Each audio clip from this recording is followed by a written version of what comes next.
트랜지스터의 발명은 다른 어떤 기술보다 인간 문명의 혁명을 일으켰습니다.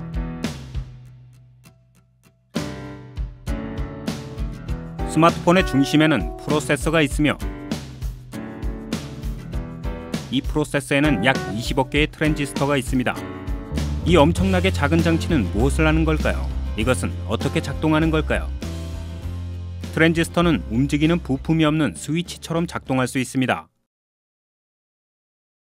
또한 그것은 약한 신호를 증폭시킬 수 있죠. 사실 이 증폭은 트랜지스터의 기본 기능입니다. 먼저 트랜지스터의 기초를 이해해보죠. 이후 우리는 응용 파트로 돌아올 것입니다. 트랜지스터는 실리콘 같은 반도체로 만들어집니다. 각 실리콘 원자는 4개의 이유 실리콘 원자와 결합되어 있습니다. 그리고 실리콘은 원자과 전자각에 4개의 전자가 있습니다. 이 실리콘 원자를 4개의 손을 가진 얼굴 그림으로 표현해보죠. 각각의 손은 하나의 전자를 잡고 있습니다. 이 전자들 각각을 이유 실리콘 원자와 공유합니다. 이것을 공유결합이라고 합니다. 현재 전자는 그들의 가전자 대역에 있습니다.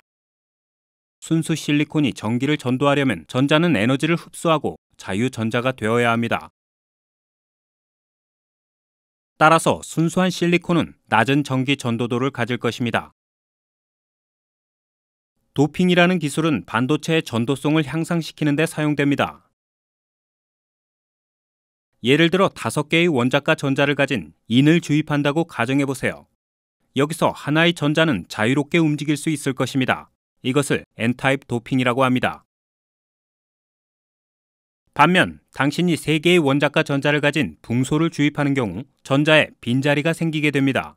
이 빈자리를 양공이라고 하고 이웃 전자는 언제든지 이 양공을 채울 수 있습니다. 이 전자운동은 반대 방향으로 이동하는 양공으로 표현할 수 있습니다. 우리는 이것을 P타입 도핑이라고 합니다. 다음과 같은 방식으로 실리콘 웨이퍼를 도핑하면 트랜지스터가 생성됩니다. 하지만 여러분이 트랜지스터가 어떻게 작동하는지 정말로 알고 싶다면 우리는 다이오드 같은 보다 기본적인 구성 요소의 전자 수준에서 어떤 일이 일어나는지에 대해 명확히 알아야 합니다. 다이오드는 실리콘의 한 부분을 P타입으로 다른 부분은 N타입으로 도핑하면 형성됩니다.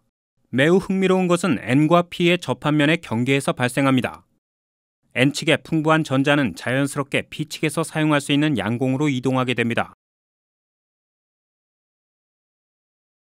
이렇게 하면 P측 경계가 약간 음으로 충전되고 N측이 약간 양극으로 충전됩니다. 그 결과로 발생한 전기장이 전자의 자연스러운 이동을 방해할 것입니다.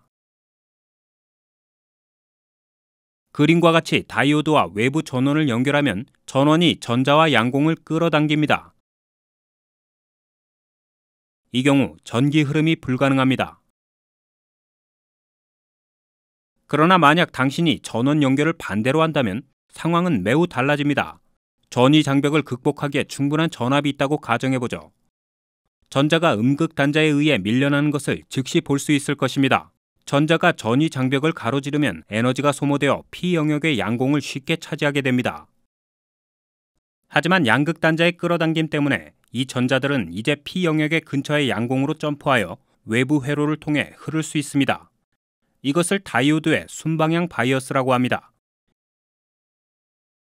이 간단한 다이오드의 원리를 염두에 두면 트랜지스터의 동작을 매우 쉽게 이해할 수 있습니다.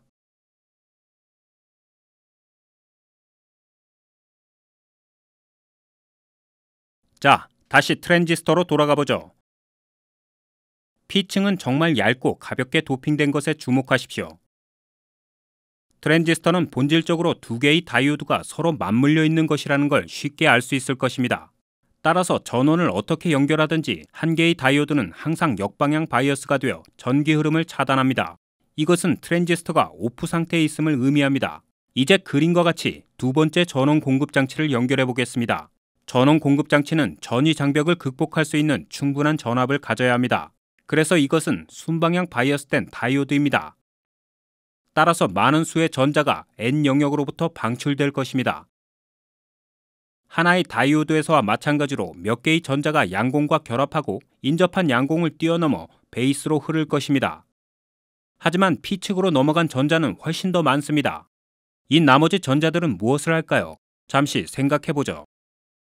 남아있는 전자는 첫 번째 전원 소스의 양극 단자에 의해 끌어당겨지며 그림과 같이 직선으로 흐르게 됩니다. P 영역은 매우 좁아서 나머지 전자가 제2전원의 양극 단자로 흐르지 않도록 합니다. 즉, 작은 베이스 전류가 높은 콜렉터 전류로 증폭됩니다. 여러분은 트랜지스터 단자의 이름과 전자 흐름의 성질을 쉽게 연관시킬 수 있을 것입니다. 베이스 전류를 증가시킬 수 있으면 컬렉터 전류가 비례적으로 증가합니다. 이것은 전류 증폭의 명백한 사례입니다. 우리가 논의한 트랜지스터의 종류는 양극 접합 트랜지스터라고 불립니다. 이 대표적인 트랜지스터를 현실적인 것으로 바꿔볼까요? 트랜지스터를 하나 더 도입하면 증폭을 더욱 향상시킬 수 있습니다. 이 트랜지스터의 베이스는 첫 번째 트랜지스터의 이미터와 접속됩니다.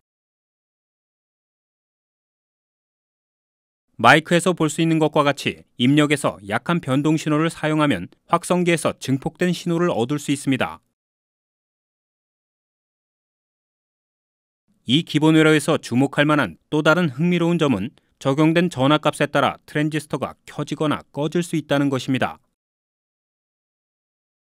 여기서 트랜지스터는 스위치처럼 작동하는 겁니다. 트랜지스터의 이러한 특성은 디지털 전자와 디지털 메모리의 세계로 가는 문을 열어줍니다. 두 개의 양극성 접합 트랜지스터를 사용하면 여러분은 컴퓨터의 기본 동적 메모리 요소인 플립플롭을 만들 수 있습니다. 더 자세한 내용을 알고 싶다면 스위치로서의 트랜지스터에 관한 비디오를 시청해주세요. 저희가 무료 교육 서비스를 지속할 수 있도록 patreon.com에서 저희를 지원해 주십시오. 감사합니다.